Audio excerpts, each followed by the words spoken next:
ये बात हवाओं को बताए रखना,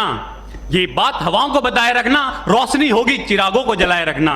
लहू देकर इसकी हिफाजत हमने की है, इस तिरंगे को हमेशा दिल में बसाए रखना। आदरणीय अध्यक्ष महोदय, निर्णायक मंडल एवं मेरे प्रबुद्ध श्रोतागण, मैं इंस्पेक्टर जीडी राजप्रकाश मिश्रा, भारत तिब्बत सीमा पुलिस बल की तरफ से आज के वाद विवाद प्रतियोगिता का विषय मानव अधिकारों का अनुपालन करते हुए देश में आतंकवाद और उग्रवाद से प्रभावी तरीके से निपटा जा सकता है कि विपक्ष में अपना विचार रखना चाहूंगा। महोदय, बात चाहे सीमा सुरक्षा की हो या देश की आंतरिक सुरक्षा की हो, हमारे सुरक्षा बल अपने कर्तव्यों का निर्वहन काफी अच्छे तरीके से कर रहे हैं, परंतु कभी कभी हालात और परिस्थितियां इतनी खराब हो जाती है जब हमें राष्ट्र सुरक्षा में या आत्मरक्षा में कठोर कदम उठाने पड़ते हैं। जब हमारा सामना इन उग्रवादियों और आतंकवादियों से होता है तो ये हमारा स्वागत किसी फूलों के हार से नहीं, बल्कि हमारा स्वागत करते हैं गोलियों की बौछार से और अत्याधुनिक हथियारों से। और उस समय जब गोली कान के 2 इंच दूरी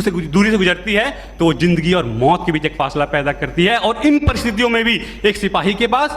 1 सेकंड से भी कम का समय होता है ये फैसला लेने के लिए कि वो क्या करे और क्या ना करे। जबकि आज हमारे देश में एक न्यायपालिका को भी एक फैसला लेने में कई दशक लग जाते हैं। आसान नहीं होता फौजी कहलाना, आसान नहीं होता फौजी कहलाना, जज्बातों को पिघलाकर रगों में लोहा भरना पड़ता है। जम्मू कश्मीर में हमारे 5,500 से अधिक जवान शहादत को प्राप्त हो चुके हैं, तो वही नक्सल प्रभावित क्षेत्रों में 3,000 से अधिक जवान शहादत को प्राप्त हो चुके हैं। हमें सीख लेनी चाहिए श्रीलंका सरकार से, जिन्होंने अपनी सेना को खुली छूट दी और लिट्टे जैसे आतंकवादी संगठन पर उन्होंने काबू पाया। तो हमें सीख लेनी चाहिए अमेरिका सरकार से भी, जिन्होंने अफगानिस्तान, इराक और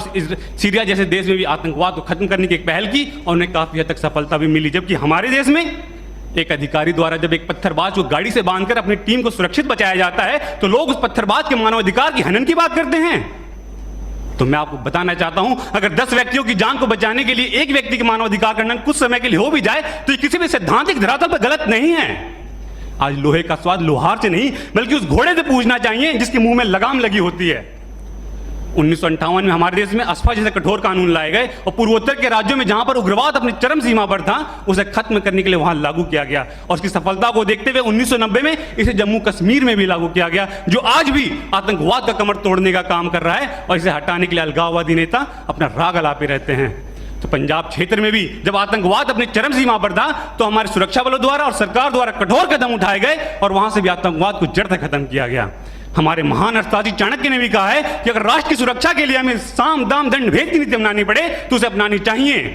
और महाभारत में भी जब अर्जुन ने अपने सगे संबंधियों को सामने देखते हुए शस्त्र को नीचे कर दिया था तो भगवान श्री कृष्ण ने उन्हें प्रेरित करते हुए कहा था कि हे पार्थ, अपना शस्त्र उठाओ और कर्म करो। आज मानवाधिकार की बेड़ियों में बंधे होने के कारण हमारे सुरक्षा बलों को आतंकवाद और उग्रवाद से निपटने में काफी परेशानियों का सामना करना पड़ता है और इसका फायदा हमारा पड़ोसी मुल्क मानवाधिकार को एक हथियार की तरह इस्तेमाल करके करता है, जिससे हमारे जवानों का मनोबल टूटता है। आज हमारे देश में कुछ क्षेत्र ऐसे भी हैं, अगर वहां पे कठोरता से कदम ना उठाए जाएं तो उस क्षेत्र को हमारे देश से अलग होते समय नहीं लगेगा। आज हमारे देश में निष्कर्ष रूप में यह कहना चाहूंगा कि हमें मानव मूल्य, हमारे सुरक्षा बल मानव मूल्यों को ध्यान में रखते हुए अपने कर्तव्य का निर्वहन काफी अच्छे तरीके से कर रहे हैं, परंतु कभी कभी हालात और परिस्थितियां इतनी खराब होती है कि हमें कठोरता से काम करने पड़ते हैं। जबकि हमारे मानव मूल्यों को ध्यान में रखते हुए हमारे सुरक्षा बल हमारे देश में समय समय पर आने वाले प्राकृतिक आपदा के समय